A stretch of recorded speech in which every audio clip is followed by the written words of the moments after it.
दोस्तों नमस्ते, मैं सुशील कुलकर्णी। आप देख रहे हैं एनालाइजर न्यूज हिंदी। मुझे इश्क विश्क पिक्चर का एक गाना बार बार याद आ रहा है। गाने के बोल शायद ऐसा क्यों होता है बार बार, क्या इसको ही कहते हैं प्यार, ऐसा कुछ तो है। ऐसा क्यों होता है बार बार, और उसके बाद की लाइन है, क्या इसको ही कहते हैं प्यार। बस यही एक सवाल मेरे मन में आ रहा है। पहला है, ऐसा क्यों होता है बार बार, और जब जवाब ढूंढने की कोशिश करता हूं तो दूसरा सवाल मन में आ जाता है, क्या इसको ही कहते हैं प्यार। अब ये प्यार किसका किसके साथ है, ये जरा प्यार वाला किस्सा समझ लेना चाहिए। चलो पहले चलते हैं ऐसा क्यों होता है बार बार पर। शरद पवार की दिक्कतें अभी बढ़ रही है। चलो कहां से कहां तक आ गया ना, मैं एकदम प्यार से शुरू करके एकदम ऐसी लव स्टोरी वाली फीलिंग देके एकदम शरद पवार के ऊपर राजनीति में आ जाना। आप भी जरा परेशान हो गए होंगे कि ये क्या बताने जा रहा है। शरद पवार की दिक्कतें कम नहीं हो रही है। महाराष्ट्र राज्य सहकारिता बैंक में ईओडब्ल्यू ने फिर से एक बार इंक्वायरी करने का फैसला कर लिया है और पवार की दिक्कतें बढ़ने लगी है।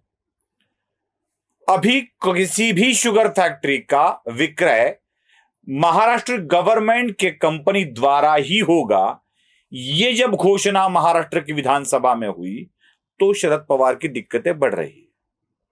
और एक चीज हो गई है, लवासा के मामले में नासिक के जो नाना साहेब जाधव है वो चले गए हैं हाई कोर्ट, और हाई कोर्ट से कहा है कि अब आप ही सीबीआई को निर्देश दे कि इस विषय में शरद पवार पर कार्रवाई की जाए। अब सवाल आता है, ऐसा क्यों होता है बार बार। हर कोई कोर्ट में चला जाता है, कोर्ट से उसको राहत तो मिलती है, इंक्वायरी तो शुरू हो जाती है, लेकिन दिक्कत यह है कि शरद पवार के मामले में जब कोई इंक्वायरी आगे बढ़ती है तो बीच में एक ऐसा टर्न आ जाता है, ऐसा मोड़ आ जाता है कि उसको अलग ही दिशा में लिया जा जाता है। अब दोस्तों जरा समझ लीजिए, जब शिखर बैंक वाला घोटाला सामने आया, हां मैं उसे घोटाला ही कहूंगा, जब शिखर बैंक वाला घोटाला सामने आया, उसकी इंक्वायरी की जाने लगी, ईओडब्ल्यू उसकी इंक्वायरी करने लगा, तो ईओडब्ल्यू ने तुरंत जाके कोर्ट में यह कह दिया कि शरद पवार के ऊपर कोई भी सबूत हमें दिखाई नहीं दे रहा है, इसलिए शरद पवार को क्लीन चिट, और यह मामले में भी कोई गड़बड़ नहीं है।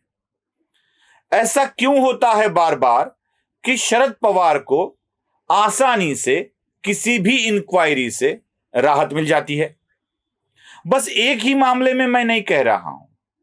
ऐसा क्यों होता है बार बार कि ओरा कमेटी का रिपोर्ट आ जाता है, ओरा कमेटी अपने रिपोर्ट में देश के जाने माने राजनीतिक लोगों पर बड़े सटीक तरीके से सबूतों के साथ आरोप लगाती है और यह रिपोर्ट छिप जाता है।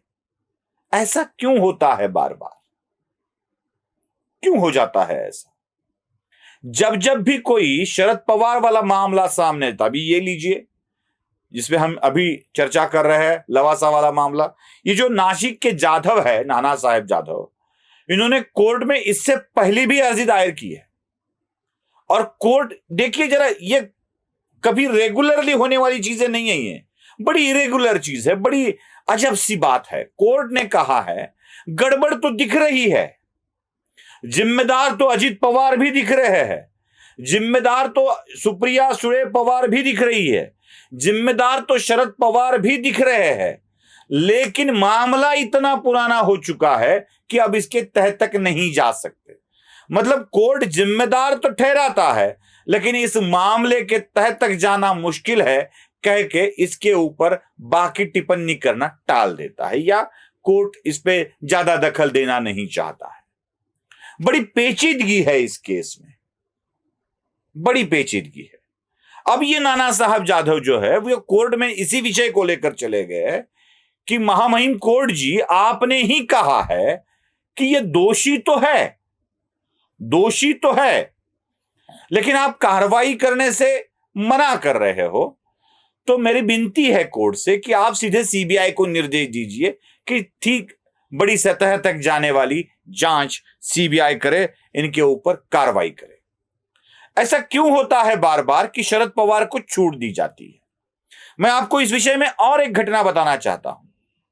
इसी मामले में सुप्रीम कोर्ट ने भी एक निर्देश दिए है। सुप्रीम कोर्ट के 2 जज थे, एक डीवाई चंद्रचूड़ और दूसरे थे एएस बोपन्ना। एएस बोपन्ना ने इस विषय में नोटिस निकालकर 4 हफ्तों में इसका जवाब देने के लिए कहा गया था, लेकिन क्या हुआ साबित? कुछ भी तो नहीं हुआ। ऐसा क्यों होता है बार बार कि शरद पवार तक एजेंसियां पहुंचती तो है, चर्चाएं पहुंचती तो है, लेकिन साबित कुछ नहीं होता है। जैसे भूखंड के वाले मामले में, जैसे उनके अंडरवर्ल्ड के संबंध वाले मामले में, ओरा कमेटी के रिपोर्ट के मामले में, राज्य शिखर बैंक के मामले में, हर किसी मामले में शरद पवार तक चर्चाएं बढ़ी, यहां तक कि न्यायालय के लेवल पर चर्चाएं गई, लेकिन हुआ कुछ भी नहीं। अब दूसरा सवाल मन में आता है, क्या इसको ही कहते हैं प्यार? अब ये प्यार किसका किसके साथ है? शायद देश के प्रधानमंत्री नरेंद्र मोदी कह गए थे कि मैं शरद राव की उंगली पकड़कर राजनीति में आया हूं। क्या इसको ही कहते हैं प्यार? जब देवेंद्र फडणवीस को पहले जरूरत थी, फडणवीस तो कहते थे नहीं नहीं नहीं, आपद धर्म में भी नहीं, शाश्वत धर्म में भी नहीं, कभी भी हम एनसीपी के साथ नहीं जाएंगे। लेकिन इन्हीं देवेंद्र फडणवीस को 2014 में सरकार बनाते वक्त समर्थन देने वाले पवार ही थे। क्या इसको ही कहते हैं प्यार?